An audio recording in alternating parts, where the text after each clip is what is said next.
What's up guys, today we're going to reveal the 7 secrets to flirting to make sure you never get friend zoned again. Secret number 1, display your intent early. The mistake a lot of guys will make is they'll go up to a girl that they see and then just ask a bunch of boring interview questions like, hey, how's your day going? Good. Cool, what are you up to? I'm just here for a drink with a friend. Cool, where's your friend? She went to the bathroom. And the conversation just goes on and on like this for 5 to 10 minutes. And then when they ask for the girl's number, the girl's like, wait, why do you want my number? Right? Because the girl's not sure if you're trying to hit on her or become her gay best friend. What you want to do instead is display your intent early. You can do it right off the opener. When you go up to a girl, sometimes I'll just say, hey, I know this is random, but I thought you were really cute and wanted to meet you real quick. That you establish intent really early right off the bat. Or you can do it in a more subtle way. So for example, you might go up to a girl and you're talking, you're like, hey, how's your day going? It's going well, thank you. Yeah, I see you wore this fancy outfit just for me. I feel so special. Thank you. So I'm establishing that same level of intent, but I'm doing it in a more subtle way. But make sure you do it and don't wait too long because otherwise you're gonna get friend zoned. Secret number 2. Playfully teasing the girl. This is probably one of the most effective flirting techniques out there, but it's also the one that guys use the absolute least because they're worried about offending girls. This especially applies to the hotter girls. Guys are often acting like massive people pleasers, but you want to actually do the opposite and tease the girl in a playful way.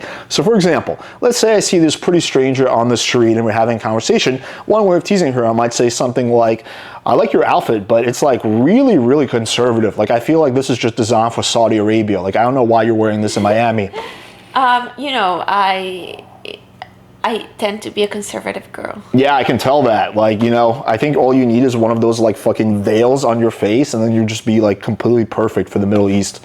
I think I'm gonna take your word for it. I have the looks.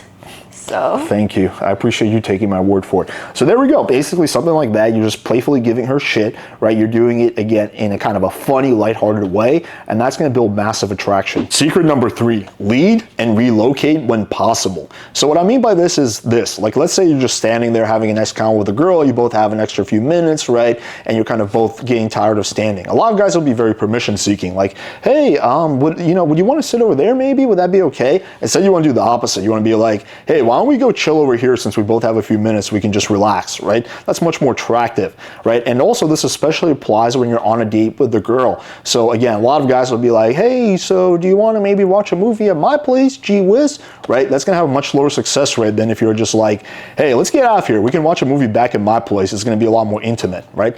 That's gonna have just a much higher success rate and also way less likely to get you friend zoned. Secret number 4, flip the frame. So even though you're the one that approached the girl and you're the one that's flirting with her, right? You can make it seem like she's the one that's actually pursuing you. So a good example of this might be like she asked me, do you have a girlfriend? I might say, no, why? Are you trying to apply for the title? Maybe. That's just a much more witty way of answering that question than just saying, no, do you have a boyfriend, right? And again, what I'm doing is creating the frame that she's the one that's actually chasing me, which is going to be very attractive. Secret number 5, use future projection. This is when you're talking about both of you in a hypothetical situation about the future in kind of flirty, playful way. So for example, let's say she told me she just finished shopping for makeup. You know, I might say something like, I get the feeling that if we were dating and we had plans at 8 o'clock, you would start getting ready at 7 and not be finished until like 9:30.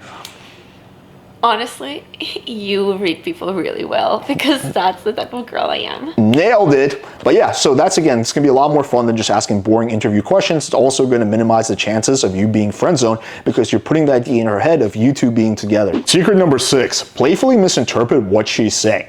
So an example of this might be, actually, I traveled to Moscow when I was in college. oh, so you have a thing for Russian men. That must be why you kind of made eye contact with me and kind of summoned me to come over here and say hi to you. Maybe, or maybe I really love Russian culture. And Russian men. Point taken. So again, what you're doing is you're misinterpreting what she's saying, but in a playful way that's lighthearted, and it's also going to make the conversation a lot more flirty. Secret number 7, keep injecting intent throughout the conversation. It's not enough to just open the girl with, hey, I think you're cute, and then go into boring platonic mode. You want to kind of sprinkle in the fact that you're interested in her and you find her attractive. Now, you don't want to do this in a try-hard way where it makes it seem like you're just thirsty and you're kind of chasing her, right? But it's okay to use compliments in moderation. So for example, I might say something like, I like the fact that we're both wearing black. It kind of ups the sexiness level for both of us. Thank you. I agree with you.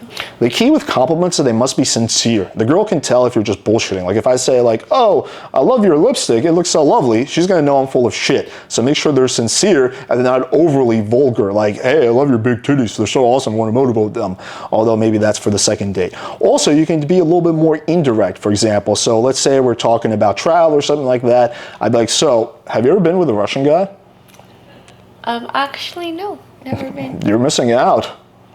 I think so. Yeah, they say it's the best possible experience a woman can have, right? Still fairly direct, but it's a little bit less direct than a compliment. But actually, by sprinkling that in, you're gonna ensure that you don't get friend zoned. And that's basically it. If you guys follow these 7 tips, then you're gonna be all Gucci. Also, the #1 secret to never getting friend zoned again is checking out my free Tinder guide. Link is gonna be in the description. It shows you everything you need to basically get the conversation started, to have a good profile that women swipe on, to write a bio that makes you stand out, and all of that. That's gonna get you a lot more dates. And best of all, it's free. Link in description. Thank you guys, and until next time. Bye.